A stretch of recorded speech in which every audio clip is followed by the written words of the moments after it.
It's Mark Rawlings. We're here in the Baker Hotel. Right now we're on the ground floor. Let's go check out the basement today. Spooky. When we got the building, this is the water level. You can see the line here. So obviously these doors were immersed in water, so you can see what the water did to them over time. Had to swim in here to put pumps in. It wasn't fun. The electrical nuts.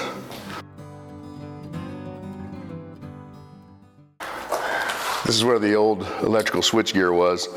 The back of it was backed with slate for its insulating. And our main feeds, they go up the building, or from here. Trip hazard. The giant flue pipe, the one that everybody sees on the outside of the building that asks if we're going to get rid of it. We are keeping it and we are using it for its original purpose. It'll be our flue pipe. This one incinerated the stuff that the central vacuum system brought through. Bring it in here and burn it. And then in here where the boilers and generator are is a favorite of everybody's. This one was the domestic hot water boiler, water heater if you want to look at it that way. So this provided all the hot water to the hotel. This one was the steam boiler, so this provided steam.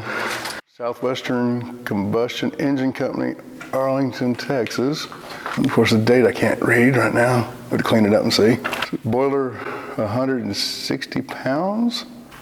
Heating surface, 1,677 square feet.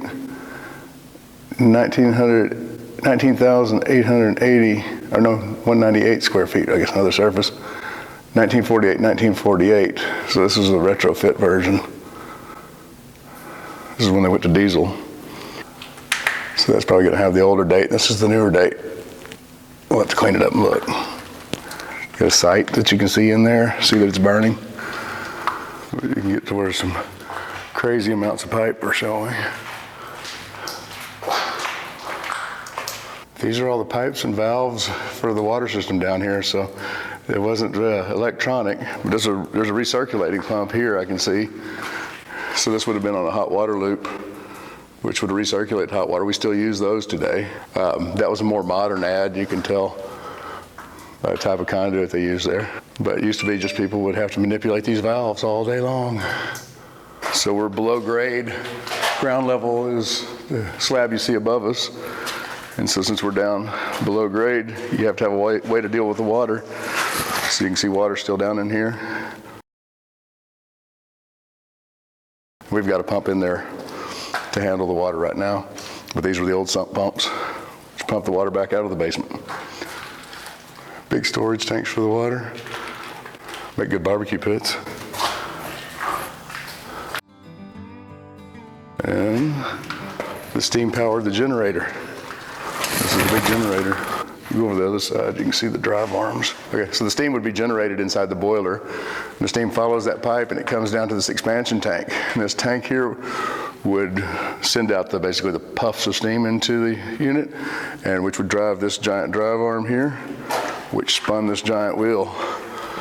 When it was spinning, it would spin this one, which is a giant flywheel, would also spin this one, as well as this inner part of this wheel. You can see there's magnets set up on both sides, the inside of the outer one and the outside of the inner one, and then it would be copper coils or windings all in between. And when this would be spinning with the copper in between, generated electricity, and that's how they powered the building. This was off-grid before it was on-grid. Since the city didn't have adequate power supply to put the hotel on it, they had to generate their own power. This is where it was done. We're gonna leave her here. She gets to stay. She earned her keep. She did a lot of hard work for a long time, and there's no reason to go tearing her up to get her out of here, so we'll clean her up and let her live on. This is an exhaust duct. It goes out and actually goes to a space in the sidewalk out there, a cutout in the sidewalk. Then, of course, you had to have facilities for the poor guys that were working down here, shoveling coal and dealing with all the heat. So they had a shower too. Yep. So a shower, a toilet, and a lavatory. Shower's pretty crude. It looked like it was just a hose bib up high, so maybe it was just for an emergency wash station more than it was for anything else. But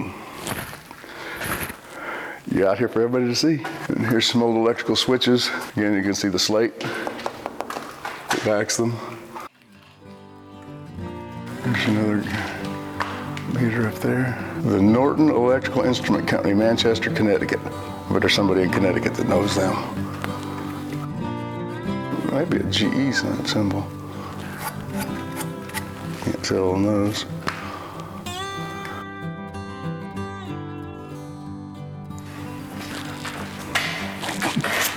Before I rub my face. This is the old trash incinerator. So they used to burn all their trash. We haven't dug it out to see if there's any bones in there. It's possible. The ladder goes up to the ground floor. I think this is a way that they would come down, personnel would be able to come down, because they used to throw trash down into this kind of collection area. And I think that was just a means for the guys to get down quickly. But you had that little door up there, they would open up and they'd throw trash down in here, and then somebody would have to go in here and get the trash and burn it.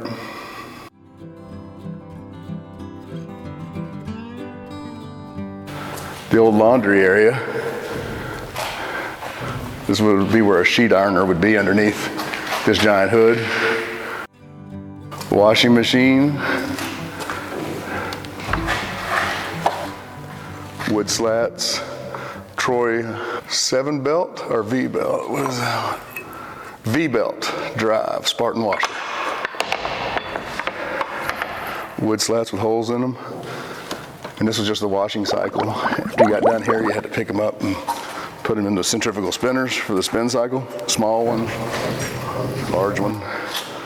So that'd be a lot of wet towels and wet sheets. Tossing them in there. And then the water would get spun and go down to this trough. The trough goes back to the sump system where the sump pumps are. Pumps the water on out. And there's the old red dryers, an original.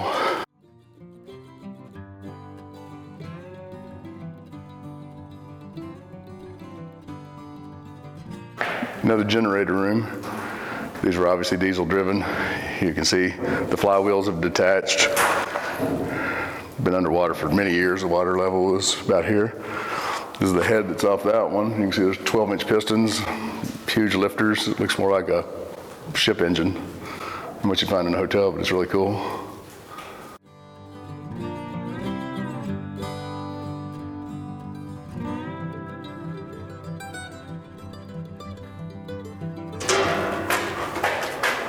Another giant fan. So you can see the duct system here. This one may be bringing fresh air in.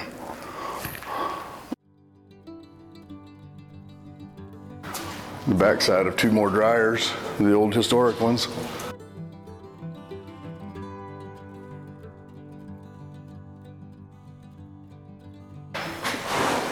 Giant fire doors.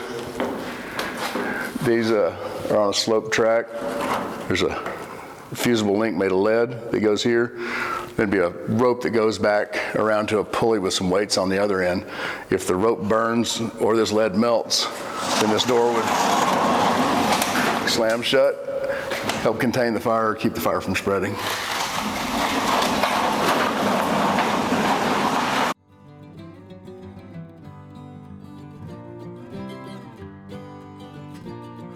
And these are the cabana baths for the pool. So we're below the pool. In fact, the pool actually starts right here. This is the shallow end, works its way to the deep end. This was the ladies' room. So they had a couple of toilets. There were some stalls or partitions here, a couple of lavatories, some lockers, then a shower for 2, 3, shower for 3. Party, ladies. A little changing area.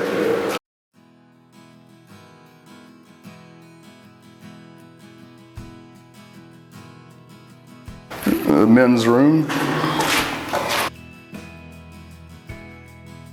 Similar setup, except for the pool starting to get closer to our heads now as the descends towards the deep end that way.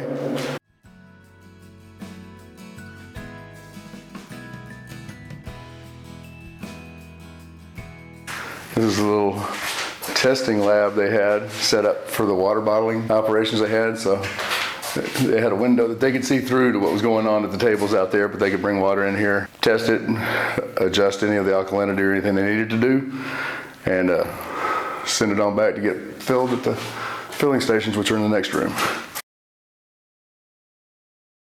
And this is where the Baker well water was all bottled.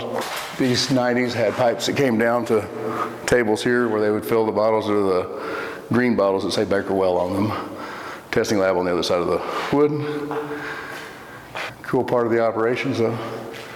These pipes all came from the wellheads, which are catty corner on the hill back by the church. We're going to drill a new well here on property, so we'll have the water coming up. It'll be for the baths, the tubs, and the spa, as well as the pool. We're not going to bottle it to drink. We're going to let the Crazy Water Bottling Company handle that. Famous water company, Crazy Water. And this is under the pool again. It's really heading steep for the deep end now as it goes across. A fully suspended Olympic-sized pool, which is very cool.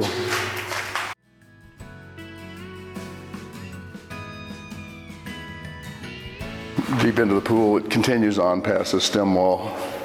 And then this is the ramp that comes down into the basement that people can see from the street. And it's also the one they think possibly comes down here to a parking garage, or some people are convinced it comes down here to a parking garage.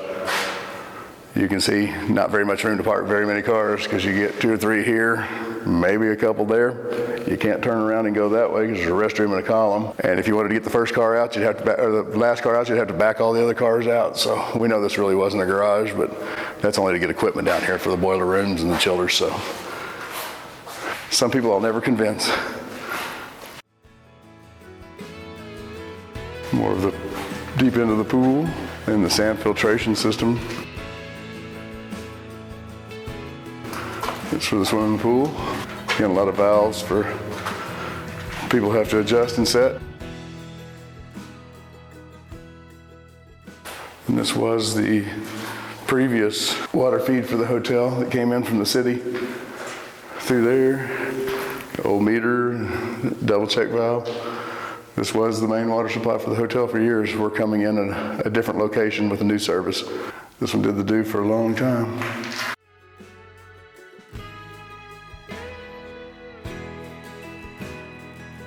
You can kind of see the pool, how far away past the pool we are from here. See over here, there's a slope of the swimming pool. And so the Baker's well on the other side of the swimming pool. So we're way out in the yard. So from there we go underground. This basement's so huge because the hotel was originally being built over here, well to the east of where it's currently sitting. You can tell by the superstructure that was being built, the columns, the size of all the beams and the concrete work that's up here. This was intended for the building to continue going up. And once the building was constructed to the height of the ground and was beginning to go up, Mr. Baker had gone to a hotel in California and seen a swimming pool out front of a hotel. And in Texas, there weren't pools in hotels, certainly not an Olympic-sized pool at a hotel. And so he said, stop construction, move the hotel to the west, and put a pool here. So that's why the pool's suspended. That's why there's all this basement out here, and it's got such a huge structure that's got like 3 inches of dirt on top of it. But we ended up with bonus basement space.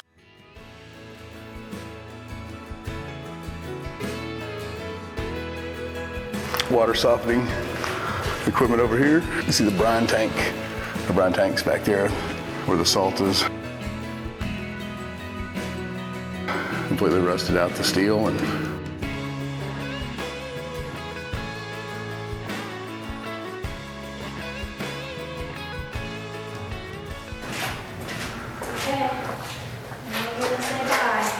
and in case you wondered about cameras, they're everywhere. Don't try to sneak in. Not worth it. Thanks for coming along to the basement tour.